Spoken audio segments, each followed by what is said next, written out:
Video के starting में हम देखे हैं मिडिल स्कूल का सीन। वहाँ पे कोई बंदा पबजी खेल रहा होता है और सामने वाले टीम से हार रहा होता है। वो और कोई नहीं बल्कि अपना एमसी होता है। लेकिन तभी उसके टेबल में एक लड़की अपना हाथ मारती है और वो कहती है, निंग सियाओ फैन, तुमने अभी तक साइंस टेस्ट का किताब मुझे नहीं दिया, जल्दी करो और वो मुझे दे दो। तो अपना एमसी गेम खेलते हुए कहता है, प्लीज मेरी खूबसूरत क्लास मॉनिटर, क्या तुम मुझे गेम खेलते वक्त अकेला छोड़ नहीं सकेगा? ये तो बस एक टेस्ट है, मैं अगली बार दे दूंगा। तो क्लास मॉनिटर कहती है, तुम हमेशा ही ऐसा करते हो, तुम कभी भी अपना होमवर्क को नहीं देते, तुम इस तरह से आलसी बनना बंद करो। लेकिन तभी वहाँ पे कुछ चोमू लोग आते हैं। उनमें से एक चोमू कहता है, आखिर यहाँ पे क्या चल रहा है? फिर वो अपने एमसी को देख के कहता है, इसके बारे में भूल जाओ C1, ये तो एक लूजर है, ये कभी भी अपना टेस्ट को पूरा नहीं करेगा। तो अपने एमसी उसको देख के कहता है, तू कमीने। फिर हम देखते हैं उस चोमू का साथी उस लड़की को पकड़ते हुए कहते हैं, अरे सिस्टर, आप तो काम करके बहुत ज्यादा थक गई होगी, चलो हम आपकी मदद करते हैं। तो ये लड़की गुस्से में कहती है, अगर तुम सिस्टर इन लोग इसको बुला रहे हो, मैं तुमसे इतना भी ज्यादा क्लोज नहीं हूँ, तो अगली बार से मेरा फुल नेम से मुझे बुलाना। फिर हम देखते हैं अपना एमसी उड़ जाता है और वो उस चोमू से कहता है, वेल ये तो मास्टर गू है ना? ऐसा कह के अपने एमसी अपना फोन को आगे करके कहता है, क्या तुमने इसके बारे में कभी सुना है? तो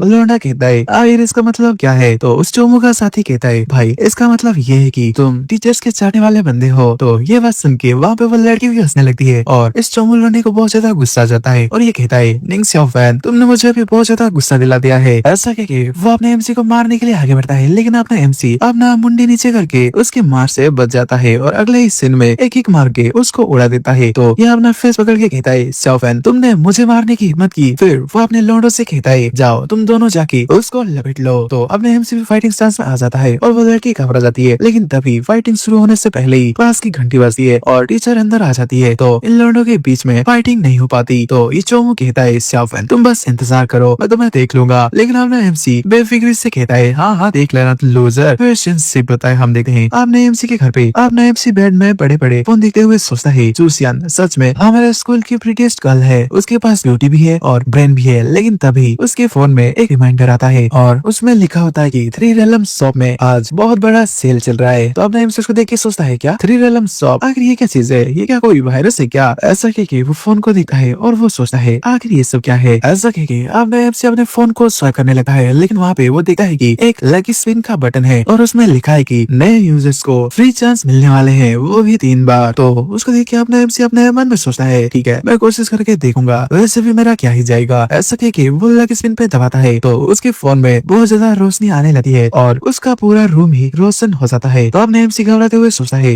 ऐसा लगता है कि कोई चीज मेरे फोन से बाहर आया। हम देखते हैं अपने एमसी के ऊपर एक चीज लहरा रहा होता है। तो अपने एमसी उसको देख के घबरा जाता है और वो सोचता है, क्या भूत? ऐसा कह के अपने एमसी अपने चादर के अंदर घुस जाता है पर वो बाहर वाला चीज वहीं पे रहता है। तो अपने एमसी अपना मुंडी निकाल के सोचता है, क्या ये देखने में तो भूत नहीं लग रहा, आखिर ये क्या चीज है? फिर अपना एमसी अपने चादर से बाहर आ जाता है और उसकी इंफॉर्मेशन को पढ़ने लगता है। वो चीज होता है एक हेवनली स्टीलिंग तलिस्मान। वो इस दुनिया का किसी भी चीज को चुरा सकती है, चाहे वो रियल हो या फिर चाहे वो इमेजिनरी। ये हेवनली तलिस्मान सब कुछ चुरा सकता है। लेकिन उसके नीचे एक नोट दिया होता है कि डायमेंशनल लिमिटेशन के वजह से ये बस अर्थ की चीजों को ही अभी के लिए चुरा सकती है। फिर अपने एमसी उस तलिस्मान को पकड़ लेता है और घबराते हुए सोचता है, वाओ ये तो सच में ऑसम है। फिर सीन शिफ्ट होता है। हम देखते हैं अगले दिन का सीन। वहाँ पे अपना एमसी उबासी लेते हुए स्कूल जा रहा होता है और कुछ खा रहा होता है और अपने मन में सोच रहा होता है, भाई मैं तो सच में बहुत ज्यादा थक गया हूँ। ऐसा कह के वो स्कूल के सामने आ जाता है। फिर हम देखते हैं स्कूल के अंदर का सीन। वहाँ पे एक लड़की अपने बुक में पोएम पढ़ते हुए आगे बढ़ रही होती है और वो सोच रही होती है, इस पोएम को जिसने भी लिखा है वो सच में बहुत ज्यादा टैलेंटेड है। फिर हम देखते हैं अपने एमसी भी अंदर आ जाता है अपना खाना खाते हुए। लेकिन तभी अपने एमसी के साइड वाला दरवाजा खुलता है और उसमें वो चोमू निकलता है। वो अपने एमसी को देख के भड़क जाता है और वो गुस्से में कहता है, ओह शिट, आखिर ये स्मेल क्या है? सियाओ फैन, क्या तुम टटी खा रहे हो क्या? तो अपने एमसी उसको गुस्से में कहता है, तुमने कभी सोय मिल्क और फ्राइड डोस्टी खाया नहीं है क्या? तो ये चोमू कहता है, तो ये सब खा रहा है क्या? आखिर तुझ जैसे गरीब को मेरे ब्रेकफास्ट के बारे में कैसे ही पता होगा? मैं ब्लैक ट्रफल और गूस लिवर खाता हूँ। अब बता, क्या तुम मेरे से जेलस है क्या? तो अपने एमसी कहता है, मास्टर गू, तुम हमेशा इस तरह से स्टूपिड चीजें खाते हो, इससे तो तुम्हारा लिवर खराब हो जाएगा, तुम तो अपने आप को ही पॉइजन कर दोगे। हम लिखते हैं ये सब सुन के वो लड़की स्माइल करती है और वो अपने मन में सोचती है, ये लड़का सच में बहुत ज्यादा मजेदार है। फिर शिफ्ट होता है। हम देखते हैं क्लास का सीन। वहाँ पे टीचर कहती है, तुम सभी लोग अपना बुक्स को खोलो, आज हम एक पोएम के बारे में पढ़ने वाले हैं जिसका नाम है नाइट इन जंगनाथ और इसके ऑथर हैं हु रुंगडोंग। ये पोएम बहुत ज्यादा इम्पोर्टेंट है और ये तुम्हारे मॉक एग्जाम में भी आने वाले हैं, तो इस चीज को अच्छे से पढ़ना। हमारे लैंग्वेज में ये एक लिटरेरी ट्रेजर है, तो इसे अच्छे से पढ़ना। वैसे क्या तुम लोगों को पोएम लिखना आता है क्या? तो बाकी बच्चे कुछ नहीं कहते। तो ये टीचर अपना चश्मा ठीक करते हुए कहती है, अरे क्लास मॉनिटर, तुम्हारे बारे में क्या तुम्हें लिखना आता है? तो ये लड़की उठती है और वो कहती है, मिस मैंने कभी भी ऐसे ट्राई नहीं किया है। ऐसा क्योंकि वो अपने मन में सोचती है, मुझे पोएट्री पसंद तो है लेकिन इसको लिखना बहुत ज्यादा डिफिकल्ट है। फिर टीचर कहती है, हाँ ठीक है बैठ जाओ। फिर वो देखती है कि क्लास में एक लड़का सो रहा है और ये और कोई नहीं बल्कि अपना एमसी होता है। तो टीचर डस्टर को निकाल के अपने एमसी को दे मारती है और वो कहती है, निंग फैन जल्दी से उठ जाओ। तो अपने एमसी नींद से उठ जाता है। फिर टीचर उसके पास जाके कहती है, तुम हमेशा सोते रहते हो क्या? तुम्हें स्लीप के अलावा कुछ आता नहीं है क्या? मैं क्या बोल रही हूँ, क्या तुम्हें समझ में आ रहा है क्या? तो वो सब देखे बाकी लौंडे हंसने लगते हैं। अपने एमसी उनकी चिल्लाते हुए आवाज को सुन के अपने कान को बंद करते हुए कहता है, ये तो बस एक कचरा पोएम है, इसके बारे में इतनी ज्यादा बड़ी बात क्या है? तो टीचर गुस्सा करते हुए कहती है, क्या एक कचरा पोएम? क्या तुम्हें पता है नाइट इन जंगनन को 4th लिटरेरी अवार्ड मिला है और हु रुडोंग एक फेमस चाइनीज पोएट है, उसको तुम जैसा इंसान कचरा बोल रहा है जो कि चाइनीज टेस्ट में हमेशा फेल हो जाता है। आखिर तुम उसको जज कैसे कर सकते हो? अगर तुम्हें इतना ही पता है पोएम के बारे में तो चलो एक पोएम लिख के दिखाओ। चलो मैं भी देखती हूँ कि तुम्हारा पोएम कैसा है। लेकिन तभी वो पहले वाला चोमू कहता है, मिस आखिर आप उसके लिए चीजें डिफिकल्ट क्यों कर रही है? इसके बदले मैं ट्राई कर लेता हूँ। तो उसकी बात सुन के टीचर खुश होकर कहती है, ओके तुम पहले ट्राई कर लो। लेकिन अपना एमसी उसको देख के कहता है, इस साला कमीना फिर से हीरो बनने आ गया। फिर हम देखते हैं ये चोमू लोंडा वहाँ पे पोएम सुनाने लगता है, वो भी वार के बारे में। तो उसकी पोएम सुन के सभी लोग उसके लिए तालियां बजाने लगते हैं। तो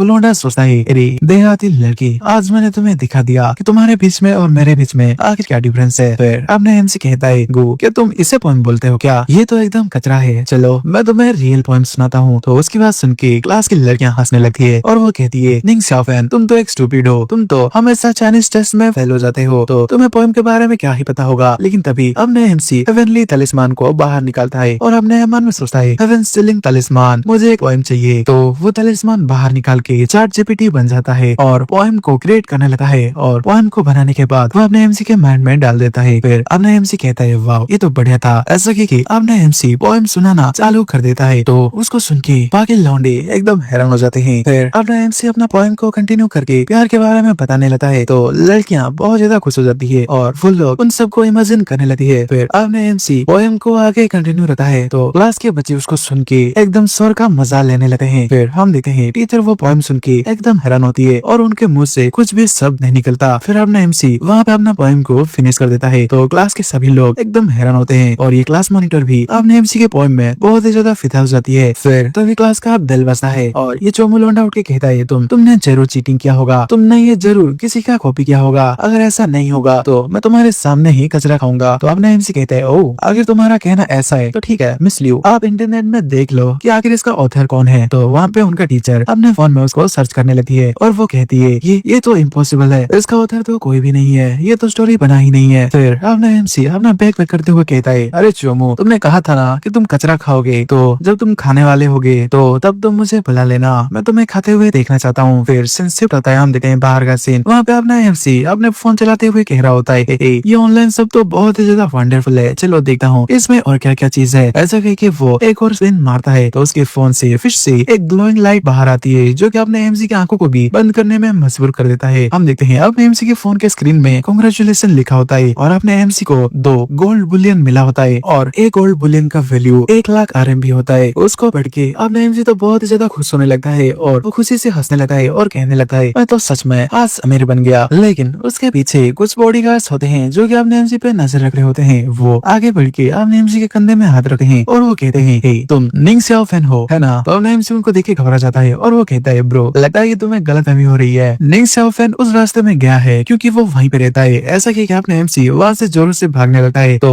उसको देख के बॉडीगार्ड्स कहते हैं, हे तुम वहीं पे रुक जाओ। फिर जब अपने एमसी भाग रहा होता है तो उसके सामने एक हट्टा कट्टा बंदा आ जाता है और अपने एमसी उससे टकरा जाता है और फिर अपना एमसी कहता है, बीहू आखिर तुम यहाँ पे क्या कर रहे हो? फिर हम देखते हैं उन सभी के पीछे से वो चोमो बंदा बाहर आता है और वो कहता है, निंग शाओफैन अगर तुम इतना तेजी से कहाँ जा रहे थे? तो अपना एमसी कहता है, ओ ये तो तुम हो क्या? तुम यहाँ मुझे कचरा खाते हुए दिखाने के लिए आए हो क्या? तो उसकी बात सुन के वो गुंडा कहता है, फैन एक वाइज मैन को पता होता है कि कब उसको फाइट करना है और कब उसको रुक जाना है, तो ये पे चुपचाप रुक जाओ और चुपचाप से इससे माफी मांग लो। तो हम देते हैं वो चोमो लोंडा कहता है, मैं तुम्हें और ज्यादा एम्बेरेस नहीं करूंगा शाओफैन, ठीक है? तो जल्दी से अपने घुटने में आ जाओ और अपना गलती को एडमिट कर लो। तो अपने एमसी अपने सर को पकड़ते हुए कहता है, बीहू मैंने कभी भी तुमसे ये एक्सपेक्ट नहीं किया था, तुमने तो मुझे धोखा दे दिया। ओके वेल गो, मैं तुमसे तुमसे माफी चाहता हूँ। ऐसा कह के अपना एमसी थोड़ा सा झुकाए तो उन लोगों को लगता है कि ये अपने घुटने में आके माफी मांगेगा, लेकिन अपना एमसी थोड़ा सा झुके उस चोमू को एक मुक्का मार देता है और वो चोमू जमीन पे जाके गिरता है। तो अपना एमसी कहता है अब तुम्हें मेरा माफी कैसा लगा? तो ये चोमू गुस्से में कहता है कि तुम लोग आखिर ऐसे खड़े क्यों हो, जल्दी करो और उसको पकड़ लो। तो हम देखते हैं बॉडीगार्ड आके अपने एमसी को पकड़ लेते हैं और वो गुंडा अपने एमसी के पेट में एक मुक्का मारता है, जिस वजह से अपने एमसी के मुंह से एकदम खून निकल जाता है। फिर वो गुंडा एक लोहे का रोड को बाहर निकालता है और वो कहता है तुम्हारे अंदर तो बहुत ज्यादा हिम्मत है लड़के। लेकिन हम तभी देखते हैं वो क्लास मॉनिटर उन सभी को देख लेती है और वो कहती है शाफैन। इधर हम देखते हैं वो गुंडा अपने एमसी को मारने के लिए तैयार होता है और वो मारते हुए कहता है अभी तुम्हारा सब कुछ खेल खत्म हो जाएगा। लेकिन ये लड़की आगे बढ़ती है और वो कहती है यहीं पे रुक जाओ। ऐसा कह के वो अपने एमसी के सामने आ जाती है उसको बचाने के लिए और वो हमला इस लड़की पे लग जाता है और ये लड़की नीचे गिर जाती है। तो अपने एमसी जोर से चिल्लाता है चूसियान। फिर अपने एमसी गुस्से में कहता है गोटियान यू तू कमीने। ऐसा कह के वो अपने आप को बॉडीगार्ड के हाथों से छुड़ा लेता है और अपने दोनों हाथों को ऊपर उठा के उस बॉडीगार्ड को दे मारता है और अपने एमसी पीछे मुड़ता है बहुत ही ज्यादा गुस्से में। तो ये चोमू लोंडा कहता है हे आखिर तुम इस तरह से मुझे घूर क्यों रहे हो? फिर अपना एमसी अपना पैर बढ़ा के उस लोंडे के अंडी को तोड़ देता है। तो इस लोंडे के मुंह का रिएक्शन देखो भाई, क्या बोलूं मैं, भाई का घुंघरू टूट गया। फिर उसको देखिए बॉडीगार्ड्स कहते हैं यंग मास्टर क्या ठीक हो? फिर हम देखते हैं अपने एमसी उस लड़की को उठा लेता है और उसको लेके वहां से भागने लगता है। तो ये चोमू लोंडा कहता है शाओफैन मेरा गुस्सा अभी तक खत्म नहीं हुआ है, मैं तुझे देख लूंगा। फिर सिंस से बताए हम देखते हैं किंग जियांग फास्ट हॉस्पिटल में अपना एमसी उस लड़की को ले आता है और उस लड़की को बैंडेज किया गया होता है और उसके सामने एक आदमी भी खड़ा होता है और बाहर से कुछ साइलेंस होता है और अपना एमसी बाहर बैठा होता है। फिर वहाँ पे उनकी क्लास टीचर आगे कहती है निंग शाओफैन स्कूल ने डिसाइड किया है कि वो तुम्हें स्कूल से निकाल देंगे, तो जल्दी से हमारे स्कूल से चले जाओ। लेकिन अपना एमसी गुस्से में कहता है क्यों, आखिर मैं क्यों जाऊँ, ये तो गुटियान्यू की गलती है। तो वहाँ पे प्रिंसिपल कहता है हमने इन्वेस्टिगेशन किया है, तुम्हें उसको ऐसा करने के लिए प्रोवोक किया था है ना। हम देखते हैं साइड में गुटियान्यू और उसका फादर खड़े होते हैं और वो दोनों उसको देख के हंस रहे होते हैं। आपने एमसी उन सभी की बातें सुन के बहुत ही ज्यादा गुस्से में आपने मुट्ठी को कसता है और वो कहता है तुम सभी बिक चुके हो। लेकिन तभी दरवाजा खुलता है और अंदर से कोई कहता है नहीं प्रिंसिपल छू, मेरे इन्वेस्टिगेशन से तो कुछ और ही पता लगा है। हम देखते हैं वो आदमी सनहाई ग्रुप का चेयरमैन होता है और वो होता है चू हाईसान। वो कहता है मेरे इन्वेस्टिगेशन से ये पता चला है कि गुटियान्यू निंग शाओफैन को परेशान कर रहा था और उससे फाइट कर रहा था और गलती से मेरे बेटी को हर्ट कर दिया। तो आप निंग शाओफैन को कैसे गलत ठहरा सकते हैं, आखिर ऐसा कैसे कर सकते हैं प्रिंसिपल चू? तो प्रिंसिपल चू उसको देख के हैरान हो जाता है और वो घबराते हुए कहता है अरे वो मैं तो, लेकिन चू हाईसान कहता है मैं तो सही हूँ है ना गो हाओ। तो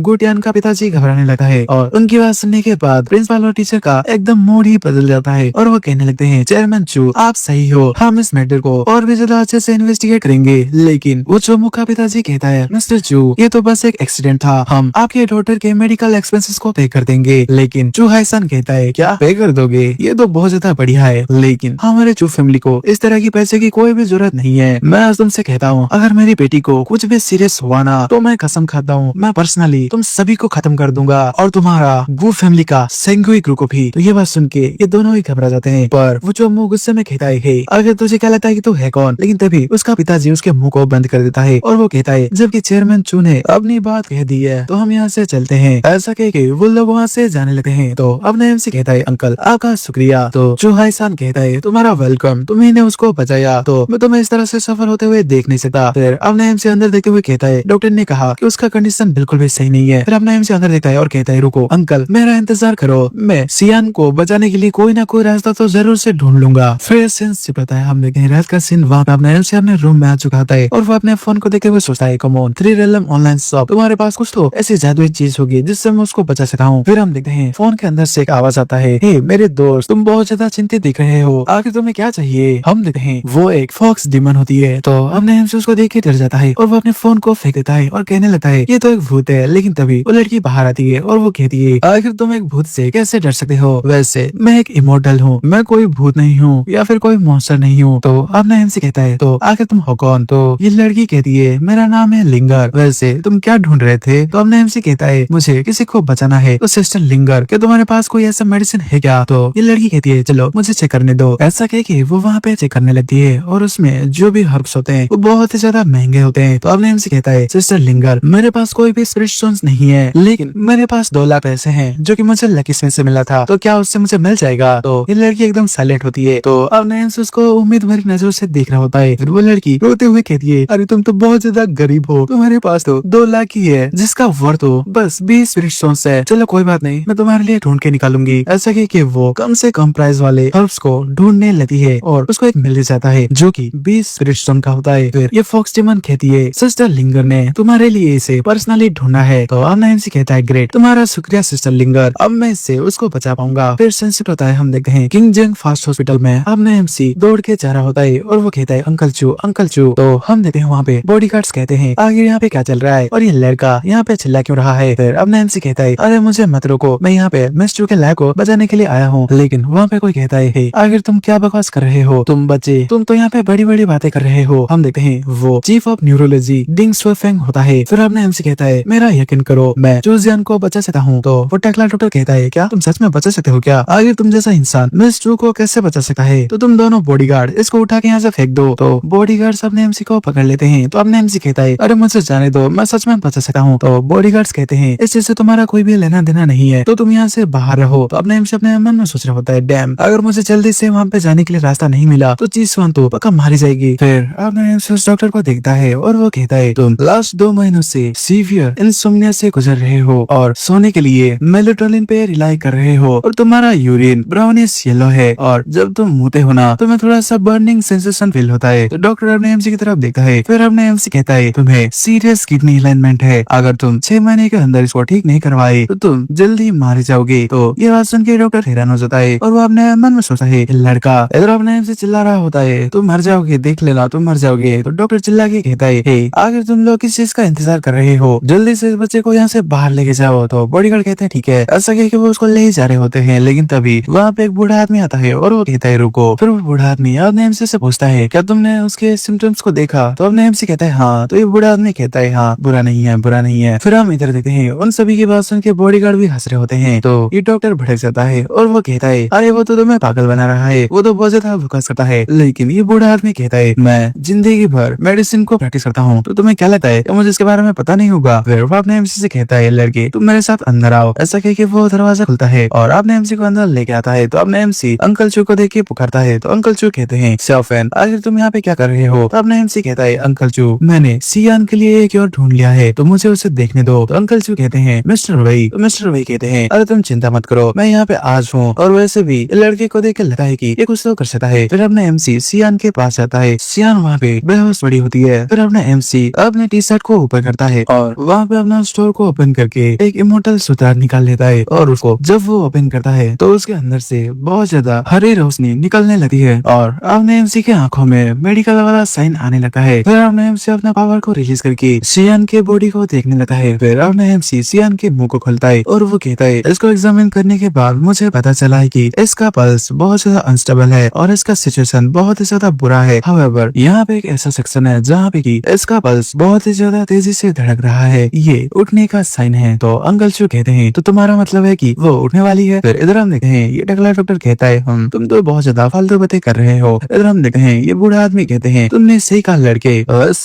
तुम्हें और क्या क्या पता चला। फिर अपने एमसी कहता है सियान का फ्लटिंग पल्स ढंग से नहीं है, लेकिन इसको ट्रीट किया जा सकता है। हमें इसके लिए एक सिमुलेशन पॉइंट को ढूंढना पड़ेगा ताकि हम इसे जगा सके। उसके बाद इसके दिमाग में जितना भी ब्लड जमा हुआ है वो ऑटोमेटिकली डिस्चार्ज हो जाएगा। तो वो बूढ़ा आदमी कहता है क्या सिमुलेशन पॉइंट। तो अपने एमसी कहता है हाँ सिमुलेशन पॉइंट जो कि बॉडी और चक्र से पास थ्रू करता है, वो 8 मेजर एक्यूपंक्चर में से एक है। तो अपने एमसी की बात सुन के डॉक्टर ताली बजाने लगता है और वो कहता है लड़के ये तो मानना पड़ेगा कि तुम बहुत ही ज्यादा अच्छा एक्टिंग करते हो। सियाफन तुम तो ऑस्कर भी जीत सकते हो तुम्हारे एक्टिंग के बदौलत, लेकिन इस बच्चे को तुम हैंडल नहीं कर सकते। तो इसे मुझे हैंडल करने दो और तुम अपने घर जाओ और अपना डायपर चेंज करो। छोटे बच्चे ये एक हॉस्पिटल है, ये तुम्हारे खेलने की जगह नहीं है। लेकिन ये बूढ़े आदमी कहते हैं कोई तो इसको चुप कराओ। तो डॉक्टर कहता है क्या तुमने सुना मिस्टर भाई ने तुम्हें अभी अभी कहा कि तुम अपना मुंह बंद करो। लेकिन मिस्टर भाई गुस्से में कहते हैं मैं तुमसे बात कर रहा हूँ डॉक्टर। टकला डॉक्टर घबरा के पीछे मुड़ता है। तो हम देखते हैं बॉडीगार्ड डॉक्टर को घसीट के लेके चले जाते हैं। तो डॉक्टर कह रहा होता है रुको रुको, ये लड़का आपको पागल बना रहा है, उससे पागल मत बनिए मिस्टर भाई। लेकिन उसकी बात को कोई भी नहीं सुनते और उसको बाहर घसीट के ले जाते हैं। फिर हमने एमसी कहता है मिस्टर भाई क्या आपके पास सिल्वर नीडल्स है क्या। तो मिस्टर भाई सिल्वर नीडल्स का पैक निकाल देते हैं। तो हमने एमसी उन सिल्वर नीडल के पैक को लेके उसको ओपन करके उसमें से एक नीडल निकाल के कहता है चलो इसके बीमारी को देखते हैं। ऐसा कह के अपना एमसी वहाँ पे उन नीडल में बर्फ जमाने लगता है। तो ये बूढ़ा आदमी देख के कहता है ये तो। फिर हम देखते हैं अपना एमसी उन बर्फ में जमी हुई एक नीडल को बाहर निकालता है। तो वो बूढ़ा आदमी कहता है ये तो सिल्वर राइस नीडल है। फिर अपना एमसी उन नीडल्स को शियान के सर पे हर तरफ लगा देता है और एक कपड़ा लेके उसके बॉडी का पसीना पहुंचने लगा है और अपने मन में सोचता है प्रोबेबली अभी ये ठीक हो जाएगी। हम देखते हैं अपने एमसी शियान के बॉडी में जहाँ जहाँ सुई चुभाई होती है वहाँ पे एकदम बर्फ जम गई होती है। फिर अपने एमसी उन सुइयों को बाहर निकालने लगता है और उनको एक टेबल पे रख देता है और शियान को बेड पे सुला देता है। तो शियान के पिताजी कहते हैं आखिर ये कैसा रहा। फिर हम देखते हैं शियान को होश आने लगता है और वो ब्लड खांसते हुए उठ जाती है। तो उसका पिताजी कहता है शियान, ऐसा कह के वो आगे बढ़ता है और अपने एमसी को पकड़ता है और गुस्से में कहता है आखिर तुमने उसके साथ क्या किया। लेकिन तभी शियान उठ जाती है और वो कहती है आखिर मेरे साथ क्या हुआ। तो उसका पिताजी अपने एमसी को छोड़ के उसके पास जाके कहता है आखिर तुम्हें अभी कैसा लग रहा है, तुम्हारा हालत खराब था और शाओफेन ने तुम्हें बचाया। तो शियान कहती है क्या नहीं शाओफेन। फिर अपना हीरो कहता है हे जू, अभी तुम्हें कैसा महसूस हो रहा है। फिर हम देखते हैं वो बूढ़े मास्टर वही कहते हैं तुम्हारा टेक्निक बहुत ही ज्यादा अमेजिंग है, प्लीज मुझे बताओ कि आखिर तुम्हारा मास्टर कौन है। तो अपने एमसी कहता है मेरा मास्टर इस दुनिया में ट्रैवल कर रहे हैं पर मुझे पता नहीं है कि अभी वो कहाँ पे है और उन्होंने कहा कि मैं उनके सीक्रेट को सीक्रेट ही रखूं। फिर हम देखते हैं अंकल जो कहते हैं शियान अभी तुम्हें कैसा महसूस हो रहा है। तो शियान कहती है मैं, ऐसा वो कह रही होती है लेकिन वो कुछ चीज देख के एकदम हैरान हो जाती है और वो चिल्लाने लगती है कि आखिर तुम हो कौन। तो उसका पिताजी कहते हैं हे शियान आखिर क्या बात है बेटी मुझे बताओ। फिर हम देखते हैं बूढ़े मास्टर वही और अपने एमसी खिड़की में देखने के लिए जाते हैं और बूढ़ा मास्टर वही कहते हैं आखिर ये कौन है। तो अपने एमसी कहता है कि ऐसा हो सकता है। ऐसा कह के अपने एमसी अपने उंगलियों को बैठ करता है और खून निकालते हुए मंत्र को पढ़ने लगता है। तो उसके सामने एक तलिस्मान आ जाता है और वो तलिस्मान होता है द आइज ऑफ हेवन। फिर अपना एमसी उस तलिस्मान को ओपन करता है तो वहाँ पे एक बड़ा सा गोल्डन निकल आता है और वहाँ पे हंसने की आवाज आती है। तो अपना एमसी कहता है हे आखिर तुम कौन हो। तो हम देखते हैं वहाँ पे एक चुड़ैल जैसी बुढ़िया हंसते हुए आती है और वो कहती है आखिर किसने सोचा था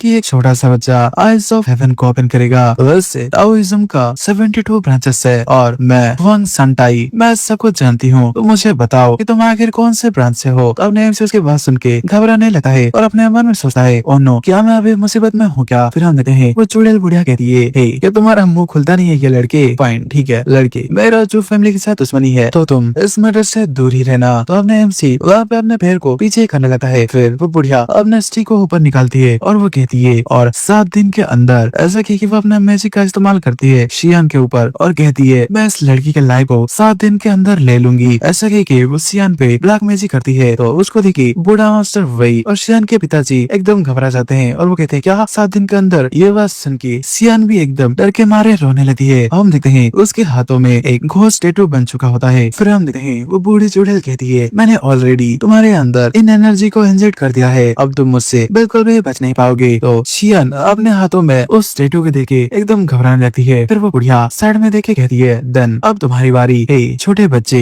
अभी के लिए तो मैं तुम्हें छोड़ रही हूँ लेकिन अगर तुम मेरे रास्ते में फिर से आए तो मैं मर्सीफुल बिल्कुल भी नहीं होंगी। ऐसा कि वो हंसते हुए वहाँ से निकल जाती है। फिर अपने एमसी अपने मन में सोच रहा होता है क्या मेरे पास अभी बस 7 दिन है। फिर हम देखते हैं अंकल जो अपने एमसी को पकड़ के कहते हैं शाओफेन आखिर उस बुढ़िया का क्या मतलब था। तो अपने एमसी कहता है अंकल कि हुआंग सन टाई एक येलो विजल स्पिरिट है, ये एक एक्सट्रीमली वेंजफुल क्रिएचर है। वैसे आपका फैमिली इस चीज में कैसे फंस गई। तो अंकल कहते हैं वैसे मुझे भी नहीं पता। तो अपने एमसी कहता है अंकल ये yellow vessel spirit usually ravens के लिए आता है, तो चलो 2 भागों में बढ़ जाते हैं। मैं उस बुढ़िया के साथ कैसे निपटना है उसके बारे में पता लगाऊंगा और तब तक आप पता लगाइए कि आपके एंसेस्टर ने क्या ऐसा कुछ सुपरनेचुरल गलती क्या है क्या। फिर हम देखते हैं दरवाजा खुलता है और कोई कहती है एक्सक्यूज मी। तो अपने एमसी और अंकल जो उस तरफ देखने लगते हैं। हम देखते हैं वहाँ पे एक नर्स या फिर डॉक्टर आई होती है और वो कहती है मैं जानती हूँ कि तुम लोग इसके लाइफ को बचाने के लिए बहुत ही ज्यादा ईगर हो लेकिन तुम्हें रसली इस तरह से डिसीजन नहीं लेना चाहिए और तुम लोगों ने आखिर कहाँ से फेक एक्यूपंक्चरिस्ट को बुलाया है। अगर पेशेंट को कुछ हो गया और वो मर गया तो कौन अकाउंटेबल होने वाला है। तो मास्टर वही कहते हैं तो डॉक्टर मास्टर वही की तरफ देखने लगती है और वो कहती है अरे ग्रैंडपा वही आप यहाँ पे। ऐसा कह के वो सियान की तरफ आगे बढ़ती है और वो कहती है मैंने एक्सपेक्ट नहीं किया था कि तुम इतना जल्दी उठ जाओगी। ऐसा कह के वो साइड में मुड़ के टेबल को देखती है और वो कहती है अच्छा ऐसा है, इस सिल्वर नीडल तो मिस्टर वही का है, अच्छा इसी वजह से पेशेंट इतना जल्दी उठ गई। लेकिन मिस्टर वही वो दादाजी कहते हैं अनरान मेरे पास इतना स्किल है ही कहाँ, ये तो इस यंग लड़के ने किया है। तो ये डॉक्टर या फिर नर्स लड़की अपने एमसी को घूरने लगती है और कहती है मिस्टर वही क्या ये आपका डिसेबल है क्या। तो अपने एमसी कहता है अरे नहीं। फिर अपने एमसी कहता है अंकल जो मैं येलो वेसल स्पिरिट से निपटने के लिए रास्ता ढूंढने के लिए जा रहा हूँ। तो अंकल जो कहते हैं ओके मैं भी अपने साइड के काम को सही से करूंगा और पता लगाऊंगा कि वो क्यों रेवेंस लेने के लिए आई है। तो अपने एमसी कहता है ठीक है। फिर अपने एमसी कहता है वही याद रखना कि सियान को सही से मेडिसिन दिया जाए और उसका अच्छे से देखभाल करना। तो मिस्टर वही कहते हैं ऑफ कोर्स। फिर सिंस पता है हम देखते हैं हमने बेडरूम में आ चुका होता है और वो वहाँ पे लेट के थोड़ी देर पहले की बातें याद कर रहा होता है, जब अंकल चू ने कहा होता है, शाओफेन ये रहा 1 मिलियन, तुम इसको मेरे ग्रेटिट्यूड के तौर पे रख लो। अब नैम से अपने मन में सोच रहा होता है, भाई वेल्दी फैमिली के बच्चे तो बहुत ही ज्यादा लकी होते हैं, वो पैसे से अपने जान को भी खरीद सकते हैं। फिर अब नैम से सोचता है, येलो वेसल स्पिरिट कम से कम 3000 सालों से ट्रेनिंग कर रहा होगा और उसको निपटाने के लिए 3 मास्टर की जरूरत है, लेकिन आखिर मैं उससे कैसे संभालूं। ऐसा कह के अब नैम से अपना फोन को निकलता है और कहता है, चलो मैं ट्राई करके देखता हूँ। ऐसा कह के वो टाओ स्टोर को ओपन करता है तो फोन में आवाज आता है, कांग्रेचुलेशन, आपको गॉड लाइक जीनियस का एक एक्सपायर्ड पिल मिला है। ये एक सुपर पिल ऑफ इमोर्टैलिटी है जिसका खुद का ब्रेन होता है, लेकिन ये बहुत समय से रखा गया था, तो इसकी वजह से इसका अट्रैक्टिवनेस थोड़ा सा कम हो चुका है। तो अब नैम कहता है, क्या एक ऐसा पिल जिसका की खुद का दिमाग हो, अल्दो ये एक्सपायर्ड हो चुका है लेकिन ये काम तो करेगा। ऐसा कह के वो उस पिल को चबा के निकल लेता है और उसके तुरंत बाद अब नैम के हाथों से अपना फोन छूट जाता है और उसके बॉडी में कुछ कुछ होने लगता है और वो अपने मन में सोचता है, ये फीलिंग। फिर अब नैम का बॉडी एकदम सही हो जाता है और अब नैम कहता है, ये फीलिंग तो। ऐसा कह के अब नैम एक किताब को बाहर निकाल लेता है और उसको पढ़ते हुए कहता है, इस पिल का ब्रेन तो बहुत ही ज्यादा है और अभी मेरा बॉडी में एनर्जी एकदम फुल हो चुका है, मुझे अभी बहुत ज्यादा पावरफुल महसूस हो रहा है। ऐसा कह के वो अपने हाथों में एक चाकू जैसा बना लेता है और सामने वाले आसमान में एक अटैक करता है और कहता है, वाओ ये तो ऑसम है, इस तरह के पावर के साथ तो मैं जरूर जीतूंगा, वंग सन टाई, अब मैं तुम्हें देख लूंगा।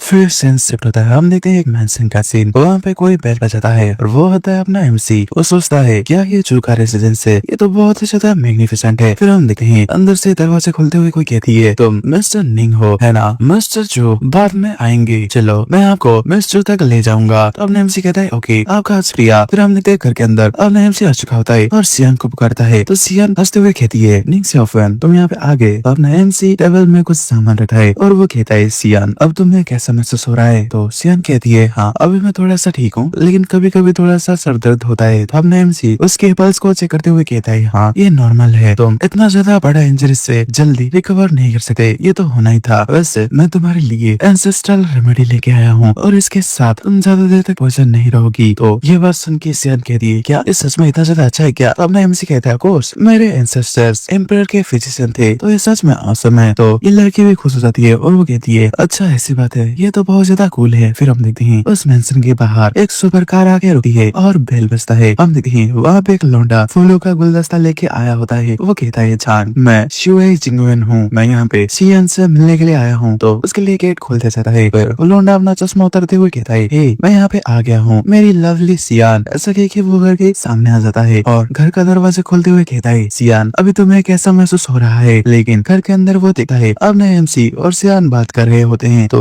उसको देख के ये लौंडा सोचता है, आखिर वो गरीब सा लड़का कौन है जो कि सियान के साथ बैठा है, आखिर वो लोग इतना हंस के बातों कर रहे हैं। फिर ये लौंडा कहता है, सियान मैं यहाँ तुमसे मिलने के लिए आया हूँ। ऐसा कह के वो उसके साइड में जाके कहता है, अभी तुम और थोड़ा रेस्ट क्यों नहीं करते, तुम अभी भी ठीक नहीं हुई हो। ऐसा कह के वो जब उसको पकड़ता है तो सियान उसके हाथ को हटा देती है और वो पीछे मुड़ के कहती है, मुझसे दूर रहो। तो ये लौंडा थोड़ा सा खसता है और अपने एमसी के कंधे में हाथ रख के कहता है, दोस्त सॉरी, लेकिन डॉक्टर ने कहा है कि सियान को रेस्ट की जरूरत है, तो प्लीज यहाँ से चले जाओ। तो उसकी बात सुन के सियान कहती है, स्विचिंग वैन ये मेरा दोस्त है, तो तुम मेरे बिजनेस में टांग मत अड़ाओ। तो ये लौंडा कहता है, सियान तुम मेरी चाइल्डहुड स्वीटहार्ट हो, तो मैं तुम्हारे बारे में फिक्र कैसे न करूं और किसी को तुम्हें डिस्टर्ब करने कैसे दूं। तो सियान गुस्से में अपने एमसी को एक्सप्लेन करती है, ये लौंडा रिडिकुलस बात कर रहा है, वो और मैं बचपन में हम एक साथ खेला करते थे, उससे ज्यादा कुछ भी नहीं। तो अपने एमसी स्माइल करते हुए कहता है, अच्छा ऐसा है, मैं तुम्हारी बात को समझ गया। ऐसा कह के आपने एमसी घर का दरवाजा खोलता है और उस लौंडे को कहता है, अभी मुझे सियान को ट्रीटमेंट करना है और तुम इंटरफेयर कर रहे हो, तुम्हें अभी यहाँ से चले जाना चाहिए। सियान भी कहती है, हाँ जिंगवेन अभी तुम यहाँ से जा सकते हो, पान अभी मुझे ट्रीटमेंट करने वाला है। तो जिंगवेन कहता है, तुम सियान को ट्रीट करोगे, आखिर तुम्हें क्या लगता है कि तुम हो कौन। मुझे तो लगता है कि तुम एक फ्रॉड हो जो कि एक बियर के पैसे के लिए अपने मदर को भी बेच दे। ऐसा कह के वो फोन निकलता है और वो कहता है, अभी मैं अपने फादर को कॉल करूंगा और उसको बोलूंगा कि 2 बेस्ट मेडिकल प्रोफेसर को यहाँ पे भेजे। पर तभी कोई कहता है, इस चीज की कोई जरूरत नहीं है। तो अपने एमसी और सियान भी हैरान हो जाते हैं और वो लौंडा भी हैरान हो जाता है। हम देखते हैं वहाँ पे एक सोल्जर आया होता है, वो कहता है वो एक स्पेशल डॉक्टर है जैसे कि मेरे फादर ने हायर किया, शुए प्लीज यहाँ से चले जाओ। तो ये लौंडा कहता है, चूइंग अगर तुम चाहना है कि उल फोर्सेस से वापस कब आए। तो ये आर्मी बंदा कहता है, क्या तू क्या चाहता था कि मैं वापस ना हूँ क्या। तो ये लौंडा घबराते हुए कहता है, नहीं नहीं मैं ऐसा थोड़ी चाहूंगा, हम तो दोस्त है ना। तो ये लौंडा कहता है, क्या दोस्त, पहले एक बार ना तो आईने में अपने आप को देख ले, उसके बाद ये कहना, ठीक है। ऐसा कह के वो उसके आगे बढ़ जाता है। तो ये लौंडा अपना दांत पीसते हुए सोता है, मैंने कभी सोचा नहीं था कि वो वापस पास आ जाएगा। फिर हम देखते हैं ये लौंडा अपने एमसी को कहता है तुम्हारा नाम निंग सियाओफेन है ना, मैं तुम्हें याद रखूंगा। ऐसे कह के वो दरवाजा बंद कर देता है। तो सियान अपने एमसी से कहती है फैन वो आदमी बहुत ही ज्यादा बुरा है, तो उससे बच के रहना। फिर हम देखते हैं ये सोल्जर कहता है सियान तुम अभी हम लोगों के लिए एक कप चाय बनाओ, तब तक मुझे फैन से बात करना है। तो सियान कहती है ठीक है। फिर ये सोल्जर कहता है चलो बाहर चल के बात करते हैं। फिर अपने एमसी उसके साथ आ जाता है। तो ये सोल्जर कहता है मेरे फादर ने कहा है कि उस दिन हॉस्पिटल में स्पिरिट अफेयर हुआ था। तो अपने एमसी कहता है हाँ वो येलो वेसल स्पिरिट था जो कि सियान को मार के उसका रेवेंज लेना चाहती है। वो बहुत ज्यादा डेंजरस है, लेकिन मैं रास्ता ढूंढ रहा हूँ कि उससे कैसे डील किया जाए। लेकिन तभी वो सोल्जर कहता है अच्छा तो तुम यहाँ पे लड़की के लिए या पैसे के लिए आए हो, मुझे सच सच बताओ, आखिर तुम्हें कितना पैसा चाहिए, मुझे अपना प्राइस बताओ और मेरी बहन को छोड़ दो। तो अपने एमसी कहता है मुझे तुम्हारे फैमिली से कुछ भी नहीं चाहिए, मैं किसी को मरते हुए देख नहीं सकता, तुम मेरी बात पे बिलीव करो या फिर नहीं, लेकिन ये बात सच है। तो ये सोल्जर कहता है देन मुझे प्रूव करके दिखाओ। तो अपने एमसी कहता है चलो एक बेट लगाते हैं, अगर मैं तुम्हें प्रूव कर दूं तो तुम मुझे अपना लीडर के तौर पे एक्सेप्ट करना पड़ेगा, इसके बारे में तुम्हारा क्या ख्याल है। तो सोल्जर कहता है ओके मैं समझ गया। फिर सीन शिफ्ट होता है। हम देखते हैं चूशियन के रूम में अपना एमसी और वो सोल्जर आ चुके होते हैं और चूशियन लेटी होती है। अपने एमसी कहता है सियान तुम्हें चिंता करने की जरूरत नहीं है, जो भी तुम देखोगी उसे तुम बिल्कुल भी मत डरना क्योंकि मैं तुम्हारे साथ हूँ। सियान कहती है ठीक है। फिर हम देखते हैं ये लौंडा उसकी बात सुन के सोच रहा होता है क्या आगे क्या दिखाने वाला है, तुम तो इससे बहुत ही ज्यादा डरा रहे हो। फिर हम देखते हैं अपने एमसी सिल्वर नीडल निकाल के वहाँ पे साइलेंट रीडिंग कर रहा होता है और सियान के माथे में उस नीडल को घुसा देता है। लेकिन तभी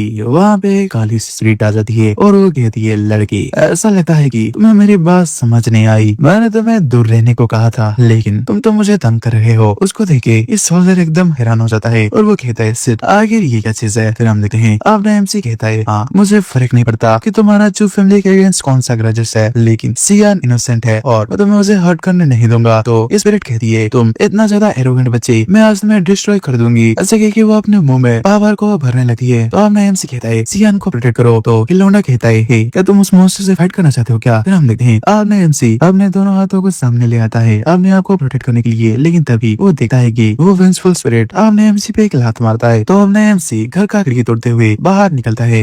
वो वेंजफुल स्पिरिट भी बाहर आ जाता है और वो कहता है तुम मुझे रोक नहीं सकते, आज मैं तुम्हें खत्म कर दूंगा, तुम एरोगेंट ह्यूमन। तो अपने एमसी एक चाकू निकलता है और कहता है हाँ तुम इतना सा एनर्जी के साथ मुझे खत्म करोगे। तो स्पिरिट कहता है जब तक तुम जिंदा हो तुम जितना चाहे भाग कर लो, लेकिन तुम जल्दी मरने वाले हो। अब देखते हैं घर के अंदर से वो सोल्जर और सियान उस फाइट को देख रहे होते हैं। सियान चिल्ला के कहती है निंग सियाओफेन। तो इधर हम देखते हैं स्पिरिट कहता है ये कचरा ह्यूमन क्या अभी भी मुझसे फाइट करने की कोशिश कर रहे हैं, लेकिन तभी उसके सामने एक ब्लड उड़ते हुए जा रहा होता है। तो वेंजफुल स्पिरिट सोचता है ये आखिर क्या है। हम देखते हैं अपने एमसी आसमान से उसके ऊपर अटैक करने के लिए आ रहा होता है। अपने एमसी अपने हाथों में एक ब्लेड से का पावर रिलीज करके उस पे हमला कर देता है और वो पावर सीधा जाके उस स्पिरिट पे टकराता है। तो वो स्पिरिट भी जोरदार चीख मारता है और वहाँ पे बूम करके बड़ा धमाका होता है। धुआं हटने के बाद देखते हैं वो स्पिरिट अभी भी जिंदा होता है और वो कह रहा होता है तुम इसके साथ मुझे बिल्कुल भी हरा नहीं सकते। तो अपने एमसी कहता है क्या सच में, देन इसे देखो मेरा फाइनल अटैक लाइफ एसेंस। ऐसा कह के वो ब्लड एसेंस को बाहर निकाल के तलिस्मान स्वॉर्ड को बना लेता है और वो स्वॉर्ड लेके उस मॉन्स्टर को 2 टुकड़ों में काटते हुए कहता है तुम नरक में जाओ। फिर हम तभी देखते हैं अपने एमसी के पीछे से सियान आती है और वो कहती है निंग सियाओफेन क्या तुम ठीक हो। तो अपने एमसी कहते हैं हाँ मैं ठीक हूँ, लेकिन तभी अपने एमसी वहाँ पे बेहोश हो जाता है। तो सियान अपने एमसी को पकड़ती है और थोड़ी देर बाद अपने एमसी को होश आता है और वो एक बेड में सोया होता है। सियान वहाँ पे रोते हुए अपने एमसी से पूछती है सियाओफेन तुम उठ गए क्या। तो अपने एमसी कहता है मुझे अभी भी थोड़ा सा चक्कर आ रहा है। फिर हम देखते हैं अंकल कहते हैं फान क्या तुम ठीक हो। फिर अपने एमसी कहता है मैं अभी ठीक हूँ अंकल चू, मैं अभी वो वेंजफुल स्पिरिट के साथ फाइट कर रहा था, इसी वजह से मेरा लाइफ एसेंस अभी खत्म हो चुका है। फिर अपने एमसी के पेट से गुड़ गुड़ आवाज आने लगती है। तो अपने एमसी कहता है सॉरी मैं थोड़ा सा भूखा हूँ। तो अंकल चू कहते हैं तो चलो तुम्हें कुछ खा लेना चाहिए। फिर हम देखते हैं वो सभी लोग खाने के लिए बैठ जाते हैं और अपने एमसी खाते हुए खुशी के आंसू रोने लगता है और कहता है ये तो बहुत ही ज्यादा डिलीशियस है, मैंने कभी भी अपनी जिंदगी में इस तरह का डिलीशियस फूड नहीं खाया। ये कह के अपने एमसी को करके खाने लगता है। तो उसको इस तरह से खाते हुए ये दोनों भाई बहन भी हैरान हो जाते हैं। फिर अंकल चू कहते हैं पान क्या तुम्हें वन सन टाई के बारे में कोई क्लू मिला क्या। तो अपने एमसी कहता है अंकल चू आपके एंसेस्टर नॉर्थ ईस्ट से है ना। वंग सन टाई उसका निकनेम ईस्टर्न प्रोविंस के लोगों ने रखा था। अंकल चू आप थोड़ा सा याद करके देखो क्या उस रीजन में इस तरह का एक स्ट्रेंज एंसेंट कहानी है क्या। तो ये तीनों ही कहते हैं क्या ईस्टर्न प्रोविंस में स्ट्रेंज कहानी। फिर अंकल चू कहते हैं हाँ अभी मुझे याद आया, ये 80 साल पहले की बात है। उस टाइम लोग भुखमरी से गुजर रहे थे, उनको खाने के लिए कुछ भी नहीं मिलता था, लेकिन उस वक्त जो सियान के ग्रेट ग्रैंडफादर ने एक चोर को पकड़ा जो कि डॉग हॉल से लोगों का सामान चुराती थी। फिर उन सभी लोगों ने उसको पीट पीट के मार डाला और उसके लाश को जंगल में फेंक दिया। तो अपने एमसी कहता है आई थिंक उस चोर और वांग संटाई नाई के बीच में कोई तो कनेक्शन होगा। तो सियान कहती है क्या एक चोर, आखिर क्या कनेक्शन हो सकता है? क्या वांग संटाई उसके लिए रिवेंज लेने आई है क्या? फिर सोल्जर लौंडा कहता है कि बहुत ही ज्यादा कोइंसिडेंस की बात है ना, उस समय जो भी खाना चुराता था उसको मार दिया जाता था। तो क्या वो चोर मरते वक्त वो येलो वेजल स्प्रिट को आपने बदला लेने के लिए कही होगी क्या? तो आपने एमसी कहता है ये तो मेरे पास स्पेकुलेशन है, मुझे लगता है कि अंकल चू के एंसेस्टर ने जिसको भी मारा है वो कोई ह्यूमन नहीं था। तो ये दोनों ही कहते हैं क्या कोई ह्यूमन नहीं था? तो आपने एमसी कहता है हाँ, ऐसा कहा जाता है कि डीमंस समय समय में परेशानी खड़ा करते हैं और अगर मेरा गेस सही है तो अंकल ने जिस चोर को मारा वो येलो वेसल स्प्रिट था जो कि माउंटेन में रहा करता था। लेकिन ज्यादातर बुरे जानवर अपने आप को ह्यूमन में ट्रांसफॉर्म नहीं कर सकते और एक फॉक्स डीमन एक इंसान के हेड में घुस के ही ये अपना तबाही मचाता है। लेकिन ये येलो वेसल स्पिरिट किसी इंसान के अंदर घुस गया होगा तभी ये किसी को मैनिपुलेट कर सकते हैं। तो मेरा गेस ये है कि जिस चोर को आपके एंसेस्टर ने मारा उसको वो येलो वेसल स्पिरिट कंट्रोल कर रहा होगा। फिर वहाँ पे वो सोल्जर कहता है मुझे भी कुछ याद आ रहा है, मैं फैमिली के आर्काइव में देखा था ग्रैंड मदर ने एक्सीडेंटली एक रूम के अक्रॉस आई थी जहाँ पे उस थीप को गाड़ा गया था और वहाँ के आगे येलो वेसल्स रो रहे थे और पुराने लोगों के कहने के मुताबिक येलो वेसल को रोते हुए जो भी देखेगा वो 3 दिन के अंदर मारा जाएगा। तो अंकल चू कहते हैं ग्रेट ग्रैंड मदर वो जल्दी ही मारी गई थी। फिर अब एमसी कहता है हाँ आपने सही कहा, येलो वेसल स्पिरिट बहुत ही ज्यादा खतरनाक है, वो बहुत ही ज्यादा बुरे हैं। अगर वो आपको टारगेट कर ले तो आप उनसे इजिली एस्केप नहीं कर सकते। वो 4 जनरेशन तक बदला लेती रहती है। वो स्पिरिट आपके फैमिली को मार लेगा जब तक आपका 5वां जनरेशन पैदा न हो जाए और सियान 4th जनरेशन से है और येलो वेसल स्पिरिट उसको डेफिनेटली नहीं छोड़ेगी। अंकल चू कहते हैं वान क्या तुम सियान की मदद कर सकते हो क्या? फिर सोल्जर भी कहता है वान प्लीज वो बस 17 साल की है, प्लीज उसकी मदद करो। तो आपने एमसी कहता है मेरे पास कोई आइडिया नहीं है लेकिन मुझे इसके बारे में सोचने दो। फिर आपने एमसी कहता है देन अंकल चू मैं अभी घर जा रहा हूँ, प्लीज आप चिंता मत करो, मैं उस स्पिरिट को हराने के लिए कोई ना कोई रास्ता तो जरूर से ढूंढ लूंगा। तो अंकल चू कहते हैं तुम्हारा बहुत बहुत शुक्रिया, अब मेरी बेटी की जिंदगी तुम्हारे हाथों में ही है। फिर अंकल चू घर के केयर टेकर को बुलाते हैं और वो कहते हैं जांग प्लीज फान को घर ले जाओ। तो केयर टेकर कहते हैं ठीक है। फिर सीन शिफ्ट होता है, आपने एमसी अपने घर में पहुंचा होता है। आपने एमसी फोन निकाल के कहता है लिंगर लिंगर लिंगर बाहर आती है और वो कहती है मेरे दोस्त आगे मैं तुम्हारे लिए क्या कर सकती हूँ? तो आपने एमसी कहता है लिंगर क्या तुम्हारे पास कोई ऐसा वेपन है जिससे हम स्पिरिट को खत्म कर सके? तो लिंगर घबराते हुए कहती है क्या तुम स्पिरिट को खत्म करना चाहते हो? लेकिन वो तो बहुत ज्यादा क्यूट होते हैं, आखिर तुम उन्हें खत्म करना क्यों चाहते हो? तो आपने एमसी कहता है क्या वो बुढ़िया और क्यूट? ये सोच के ही आपने एमसी काम जाता है और कहता है लिंगर तुम्हें क्या लगता है कि सब स्पिरिट तुम्हारे जैसे क्यूट और ब्यूटीफुल है? तो लिंगर शर्माते हुए कहती है आखिर तुम ये क्या कह रहे हो, मैं क्यूट नहीं हूँ। फिर आपने एमसी कहता है ओके ओके लिंगर अभी तुम ऐसा होना बंद करो और प्लीज मेरी मदद करो, मेरे लिए एक वेपन ढूंढ दो, मुझे किसी की जान बचाना है, याद रखना इससे मोटल को हर्ट ना हो। तो लिंगर कहती है क्या मोटल्स? मेरे दोस्त क्या तुम एक मोटल हो क्या? तो आपने एमसी कहता है हाँ मैं एक मोटल हूँ। तो क्या हुआ? तो लिंगर कहती है हाँ मैं तभी सोचूं तुम इतना ज्यादा गरीब क्यों हो? तो आपने एमसी घबराते हुए कहता है क्या वैसे तुम इसके बारे में छोड़ो, अब तुम मुझे बताओ क्या तुम इसके बारे में कुछ कर सकी हो कि नहीं? तभी लिंगर चुटकी बजाती है और कहती है कुछ वेपन्स ऐसे भी है जो कि मोटल्स को हर्ट नहीं करते लेकिन इविल स्पिरिट को खत्म कर सकते हैं और वो है इन्फिनाइट फायर ऑफ रिट्रीब्यूशन जो कि अंडरवर्ल्ड से आया है। ये तुम्हारे लिए सही रहेगा और इसे एक बार यूज करने के लिए 300 स्पिरिट स्टोन लगेंगे। तो आपने एमसी कहता है क्या 300 स्पिरिट स्टोन? भाई वो तो 3 मिलियन है। तो लिंगर कहती है हाँ ये बहुत ज्यादा सस्ता है, वैसे तुम्हारे पास क्या 300 स्पिरिट भी नहीं है क्या? तो आपने एमसी कहता है क्या सस्ता है? भाई तुम्हें कहाँ से सस्ता लगता है? फिर सिंसिप होता है, हम देखते हैं चू फैमिली के मेंशन में आपने एमसी पेड़ों में तालिस्मान लगा रहा होता है और सोचता है आई थिंक इतना काफी होना चाहिए। अभी रात का 11:45 बज रहा है और अभी का इन एनर्जी बहुत ही ज्यादा हाई लेवल पे है। तो वंग संटाई डेफिनेटली इस टाइम का फायदा उठाएगी और चूसियान को मारने के लिए आएगी। अरे आओ आओ संटाई, मेरे पास तुम्हारे लिए बहुत ज्यादा अच्छा चीज है। फिर आपने एमसी अपने मन में सोचता है भाई अंकल चू तो बहुत ही ज्यादा जेनरस है, मैंने उन्हें 3 मिलियन मांगा और उन्होंने अपने बेटी को बचाने के लिए बिना किसी हेजिटेशन के मुझे दे दिया। फिर अंकल चू कहते हैं वैन अभी समय हो चुका है, तुम रेडी हो? तो आपने एमसी कहते हैं हाँ मैं रेडी हूँ, मैं अभी एक डायग्राम फॉर्मेशन को इस्तेमाल करूंगा और इन तालिस्मान को यहाँ पे लगाऊंगा और वंग संटाई को खत्म करूंगा। तो अंकल कहते हैं ठीक है, मैं सियान का लाइफ तुम्हारे हाथों में छोड़ रहा हूँ। तो आपने एमसी स्माइल करता है और कहता है अंकल आप मेरे पे भरोसा कर सकते हो। तो सियान आगे कहती है फान केयरफुल रहना। फिर हम देखते हैं तभी कोई चिल्ला के कहती है छोटे लड़की तुम सच में मेरी बात बिल्कुल भी नहीं सुनते। हम देखते हैं वहाँ पे पेड़ एकदम कांपने लगता है। फिर आपने एमसी कहता है सियान अंकल के पास जाओ, वंग संटाई अभी वो रास्ते में है। तो सियान कहती है ठीक है। फिर हम देखते हैं आसमान में बिजलियां खड़कने लगती है और बादल गिरने लगते हैं और एक टोर्नेडो बनने लगता है और उसके निचला भाग से काले कलर का कोई चीज नीचे गिरने लगता है। हम देखते हैं उसके अंदर वो संटाई होती है। वो कहती है जबकि तुम इस लड़की की जान बचाने के लिए इतना ज्यादा डिटरमाइन हो तो रूथलेस होने के लिए मुझे ब्लेम बिल्कुल भी मत करना। तो अपने एमसी कहते हैं हाँ येलो वेसल स्पिरिट, चलो देखते हैं कि कौन नरक जाएगा। फिर हम देखते हैं ये तीनों छुप के देख रहे होते हैं। सोल्जर कहता है हे देखो ये स्पिरिट तो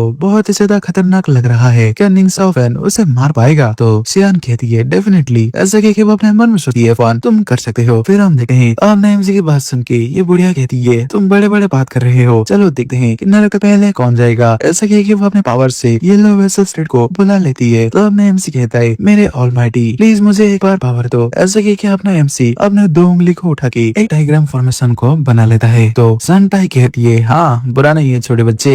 ऐसा कह के वो अपने बेस्टो को ऑर्डर देती है और कहती है चलो इस बच्चे को अपना पावर दिखाओ। तो वहाँ पे अपने एमसी बागी तलिस्मान को एक्टिवेट करने लगता है। तो आसमान में एक एक करके लाइटें जलने लगती है और ये संटाई भी हैरान हो जाती है और ये कहती है ये तो रुको तुम सभी रुक जाओ। लेकिन वो बुरे स्पिरिट आगे बढ़ चुके होते हैं और आपने एमसी कहता है ये बहुत ज्यादा लेट हो चुका है। ऐसा कह के आपने एमसी 12 कॉन्स्टलेशन लैंटर्न मास्टर का इस्तेमाल करता है और वहाँ पे उस फॉर्मेशन से ब्लू कलर की रोशनी निकलने लगता है और उसके अंदर से बहुत सारे सोल्जर्स बाहर आते हैं और उन सभी वेंसफुल स्पिरिट को वहाँ पे मारने लगते हैं। तो संटाई कहती है "हे, आखिर तुम हो कौन?" तो आपने एमसी कहता है मैं एक हाई स्कूल स्टूडेंट हूँ जो कि किंग जियन फर्स्ट हाई स्कूल में पढ़ता है और मेरा नाम है निंग साओफैन। तो ये संटाई कहती है मैंने तुम्हें सच में अंडर एस्टिमेट कर दिया लड़की, तुम्हारे पास तो इतना सारा पावर है। तो आपने एमसी कहता है क्या तुम्हें बस इतना ही कहना है क्या? ऐसे कि आपने एमसी 12 मास्टर्स को उस संटाई पे हमला करने के लिए भेजता है। तो संटाई कहती है तुम अपने आप को बहुत ही ज्यादा बड़ा समझ रहे हो। ऐसा कि वो अपना पावर रिलीज करती है और कहती है तुम्हारा अटैक मेरे अगेंस्ट में एकदम यूजलेस है। तो आपने एमसी उसको देख के कहता है नो वे, मेरे 12 मास्टर इजीली डिस्ट्रॉय हो चुके हैं। फिर संटाई कहती है क्या 12 मास्टर? अब जो तुमने समन किया था वो तो उनके फैंटम्स थे है ना? अभी तुम्हारे करंट लेवल के ट्रेनिंग के साथ हो तुम मेरे साथ फाइट कर ही नहीं सकते। वांग संटाई अब तुम्हें बिल्कुल भी नहीं छोड़ेगी और लड़की तुम अभी मेरे हाथों से बच नहीं पाओगे आज। ऐसा कह के वो अपने वेंसफुल स्पिरिट को उस जंगल के एरिया में सियान के पास भेजने लगती है और जब वो वेंसफुल स्पिरिट आगे बढ़ते हैं सियान के पास तो बाप और बेटे दोनों सियान को प्रोटेक्ट करने लगते हैं। इधर आपने एमसी भी वहाँ पे आ जाता है और फिर से वहाँ पे तलिस्मान का इस्तेमाल करके एक फॉर्मेशन बना लेता है और उन वेंसफुल स्पिरिट को रोकने लगता है। तो सोल्जर कहता है वेल डन साओफैन। इधर हम देखते हैं सियान भी उससे बहुत ज्यादा खुश हो जाती है। आपने एमसी फिर एक तलिस्मान निकाल के कहता है फ्लेम आर्मर गॉड बाहर आओ। तो हम देखते हैं जमीन फाड़ के एक हाथ निकलता है और उसके पूरे बॉडी में आग लगी हुई होती है। वो उन वेंसफुल स्पिरिट को पकड़ता है तो उसको देख के ये संटाई भी थोड़ा सा घबराने लगती है और वो कहते हैं क्या आग? Flame God armour. हम देखते हैं फ्लेम गॉड आर्मर जिन सभी वेंसफुल स्पिरिट को पकड़ा होता है उन सभी को जलाने लगता है। तो वो स्पिरिट्स एक एक करके मरने लगती है और वो आग संटाई के पास भी जाने लगती है। तो संटाई कहती है डैम तुम छोटे बच्चे। हम देखते हैं वो आग संटाई को पूरी तरह से घेर लेते हैं। तो हमने एमसी कहता है ऐसा लगता है कि मेरा फ्लेम तुम्हें डिस्ट्रॉय नहीं कर सकता। तो हम देखते हैं वो फ्लेम के बीच में संटाई अपने लिए एक बैरियर बना ली होती है। वो कहती है क्या डिस्ट्रॉय करोगे? ये तो तुम्हारे लिए इम्पॉसिबल वाली बात है। हम देखते हैं उस बैरियर के अंदर से फिर से बहुत सारे वेंसफुल स्पिरिट बाहर निकलते हैं। संटाई कहती है चलो मैं आज देखना चाहूंगी कि कौन किसको डिस्ट्रॉय कर रहा है। तो हमने एमसी कहता है फ्लेम आर्मर गॉड अटैक करो। तो फ्लेम आर्मर गॉड वहाँ पे फाइटिंग स्टांस में आ जाता है और अपने त्रिशूल को उस पे मारने के लिए आगे बढ़ के उन स्पिरिट को काटने लगता है। इधर हम देखते हैं अब नया एमसी कहता है ऐसा लगता है कि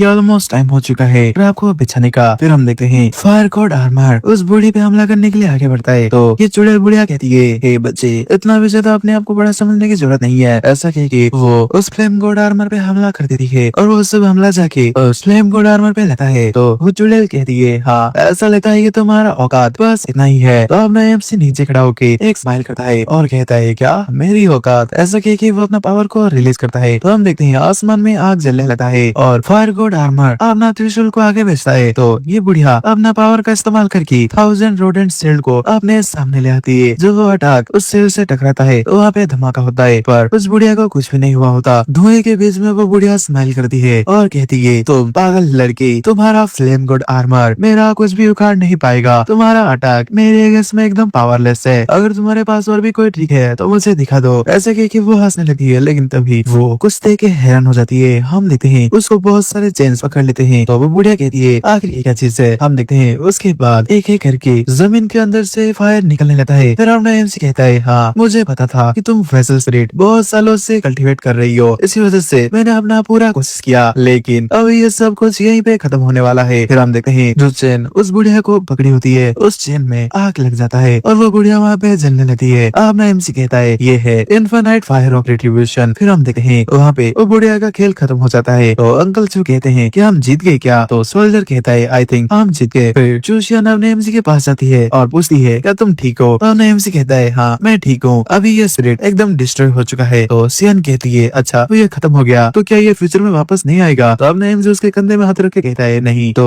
अपने एमसी की बात सुन के चूशियन कहती है ये तो बहुत ज्यादा अच्छी बात है। ऐसा कह के वो अपने एमसी को हक कर लेती है। फिर सोल्जर और अंकल चू आते हैं और वो कहते हैं तुमने बहुत ज्यादा अच्छा क्या फैन? फिर हम देखते हैं उनकी बात सुन के चूसियान एकदम शर्माने लेती है और अपने एमसी भी घबराते हुए कहता है अंकल चू। फिर चूसियान कहती है तुम्हारा शुक्रिया फैन। अपने एमसी कहता है तुम्हारा वेलकम। फिर सीन्स शिफ्ट होता है। हम देखते हैं मिडिल स्कूल में अपना एमसी ऑफिस के सामने आ चुका होता है, वो भी छुट्टी लेने के लिए। तो टीचर कहती है क्या फिर से छुट्टी लेना चाहते हो? आखिर कितने दिन तक? लास्ट टाइम तुमने बस मॉक एग्जाम दिया था, वो भी 20 मिनट तक ही, उसके बाद तुम सर दर्द की वजह से जल्दी चले गए। तो अपना एमसी कहता है मुझे 2 महीने की छुट्टी चाहिए। तो टीचर पानी नीचे रखते हुए कहती क्या 2 महीने? 2 महीने में तो तुम्हारा एंट्रेंस एग्जाम आने वाला है, क्या तुम मुझे पागल बना रहे हो क्या? तो अपना एमसी कहता है नहीं, मैं बस इसलिए छुट्टी लेना चाहता हूँ क्योंकि आपका लेसन बोरिंग है, तो मैं घर पे रह के कॉलेज एंट्रेंस एग्जाम के लिए प्रिपेयर करूंगा। तो टीचर कहती है क्या तुम वो भी एग्जाम के लिए? भाई तुम्हें तो पढ़ना भी नहीं आता और तुम एग्जाम के लिए खुद प्रिपेयर करोगे? हाँ ठीक है चलो, एक लूजर आखिर कर ही क्या लेगा। फिर वहाँ पे कोई और आता है और वो कहता है मिस्टर लियो मॉक टेस्ट का स्कोर अभी बाहर आ चुका है। तो टीचर कहती है चलो मुझे दिखाओ। फिर टीचर उसको लेके कहती है हाँ चलो देखते हैं तुम्हारा स्कोर क्या आया है। फिर वो देखती है कि अपने एमसी का नाम नंबर 1 पे होता है। तो ये देखिए टीचर के मुंह से पानी ही निकल जाता है। वो कहती है लीफी लगता है कि तुमने कुछ गलत काट दिया है, आखिर ये सही कैसे हो सकता है? कि तुमने चेक नहीं किया क्या? तो ये लौंडा कहता है मिस लियो ये रिजल्ट एकदम सही है और ये स्कोर आप ही ने दिया है। तो टीचर गुस्से में कहती है लीफी आखिर तुम्हारे साथ क्या गलत है? तुम तो एक सिंपल सा चीज भी नहीं कर सकती, तुम खुद ही देखो टॉप स्कोर तो निंग सियाफेन है, ऐसा थोड़ी हो सकता है। तुम्हें क्या लगता है क्या उसका कभी इतना हाई स्कोर आ सकता है क्या? हम देखते हैं उनकी बात बाकी सारे टीचर्स भी सुन रहे होते हैं। फिर क्लास टीचर कहती है सियाफेन तुमने चीटिंग किया है ना? तो अब नईम से कहता है क्या मैंने चीटिंग किया? आखिर आपके पास क्या प्रूफ है? ऐसा कह के वो अपने मन में सोचता है जबकि मैंने गोल्ड लाइक चीनी सिल्क खाया था तो मेरा दिमाग बहुत ज्यादा तेज हो गया था, तो मुझे एग्जाम में चीटिंग करने की क्या ही जरूरत पड़ेगी। इधर टीचर भी सोच रही होती है ये लड़का नॉर्मली 200 ही स्कोर करता है लेकिन इस बार इसका मार्क्स 701 है और ये क्लास में नंबर 1 आया है, ये जरूर से चीटिंग किया होगा। फिर टीचर गुस्से में कहती है अगर तुमने चीटिंग नहीं किया है तो तुम्हारा स्कोर इतना ज्यादा हाई कैसे है? तुम्हारा स्कोर तो गुड यानी उससे भी बहुत ज्यादा ऊपर है। तो बाकी टीचर भी कहते हैं अगर लोगों को पता चला कि हमारे स्कूल में चीटिंग हो रहा है तो वो तो हम पे हंसेंगे, एक बंदे के लिए हमारा पूरा स्कूल का नाम बदनाम होगा। तो एक और टीचर कहता है हाँ उसने जरूर से चीट किया होगा। फिर हमने एमसी कहता है टीचर्स अगर आपको मुझ पे बिलीव नहीं है तो अब सर्विलेंस वीडियो को देख लो। तो क्लास टीचर कहती है हाँ तुम बहुत ज्यादा बड़ी बड़ी बातें कर रहे हो निंग सियाफेन, मैं तुम्हें आज लेसन सिखा के रहूंगी, आज का दिन तुम कभी भी भूल नहीं पाओगे। फिर हम देखते हैं मॉनिटरिंग रूम में वो अपने एमसी का एग्जाम वीडियो देखने के लिए जाते हैं और उनको पता चलता है कि अपना एमसी कोई भी चीटिंग नहीं किया होता। तो वहाँ पे एक ईमेल टीचर कहती है उसने तो आधे घंटे में ही अपना पेपर दे दिया और वीडियो में चीटिंग करते हुए बिल्कुल भी नहीं दिख रहा। तो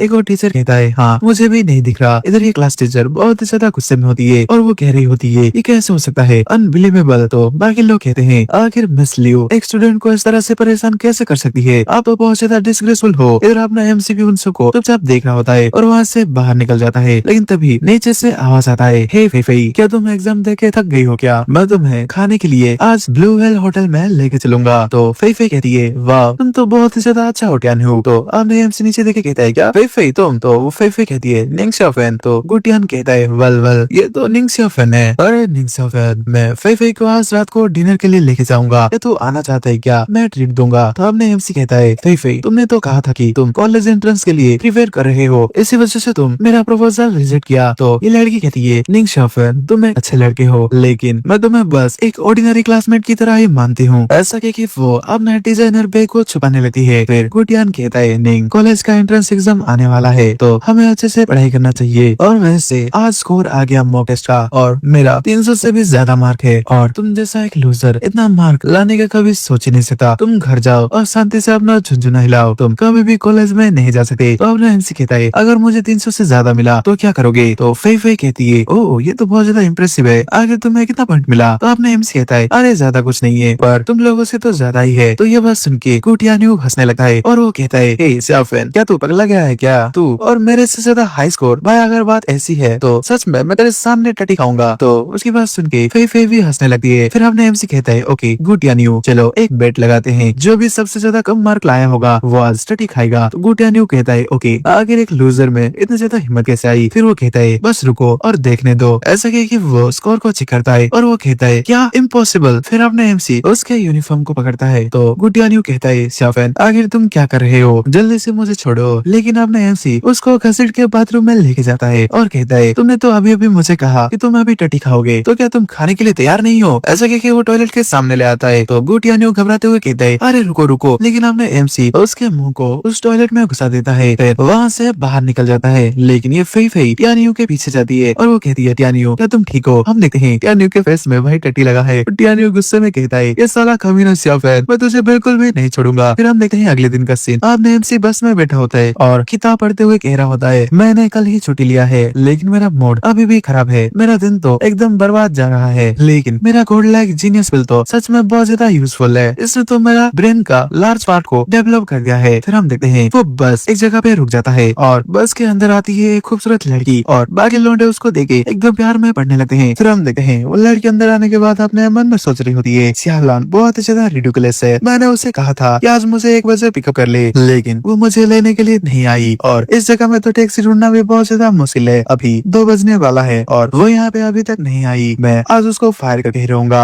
ऐसा कह के वो आगे जाती है सीट में बैठने के लिए और वो अपने एमसी को पूछती है एक्सक्यूज मी क्या मैं यहाँ पे बैठ सकती हूँ। तो अपने एमसी उसको देखता है तो लड़की कहती है तो अपने एमसी कहता है श्योर तुम बैठ जाओ। तो वो लड़की अपने एमसी के पास बैठ जाती है और जगह कम होने के वजह से उन दोनों का बॉडी टच हो रहा होता है। वो लड़की अपने मन में सोचती है ओ शिट लान की वजह से आज मैं इतना ज्यादा टाइट जगह में फंस गई। ऐसा कह के वो अपने एमसी को देखती है और सोचती है ये लड़का अमेजिंग है, उसने मुझे अभी तक नहीं देखा, क्या वो मेरे में इंटरेस्टेड नहीं है क्या। ऐसा कह के वो अपने एमसी की किताब को देखती है और अपने मन में सोचती है क्या पॉलिटिकल इकोनॉमिक्स, ये गरीब सा लड़का इस चीज में इंटरेस्टेड है क्या उसको ये समझ भी आता है क्या। वैसे आजकल के यंग लड़के चीजों के कॉम्प्लेक्सिटी के बारे में बिल्कुल भी नहीं समझते। फिर हम देखते हैं बस एक जगह पे रुका है और वहाँ पे और भी ज्यादा पैसेंजर आने लगते हैं। वहाँ पे एक लौंडा ये लड़की को घूर रहा होता है। फिर हम तभी देखते हैं कोई कहता है लिंग लिंग तुम संभाल सकती हो। तो ये लड़की और अपने एमसी आगे देखते हैं तो हम देखते हैं एक दादाजी एक लड़की को कह रहे होते हैं हम जल्दी हॉस्पिटल में पहुंचने वाले हैं। तो उसकी साइड वाली पैसेंजर कहती है सर आखिर आपके ग्रैंड डॉटर के साथ क्या गलत है। तो ये बूढ़ा दादाजी कहते हैं उसको अस्थमा है। फिर उसकी पोती रोते हुए कहती है ग्रैंडपा मुझे बहुत ही ज्यादा बेकार लग रहा है। ऐसे कह के वो रोने लगती है। तो दादाजी कहते हैं लिंग लिंग बस थोड़ा सा इंतजार करो, नेक्स्ट स्टॉप हमारा हॉस्पिटल होने वाला है। तो हम देखते हैं पीछे से लड़की अपने मन में सोचती है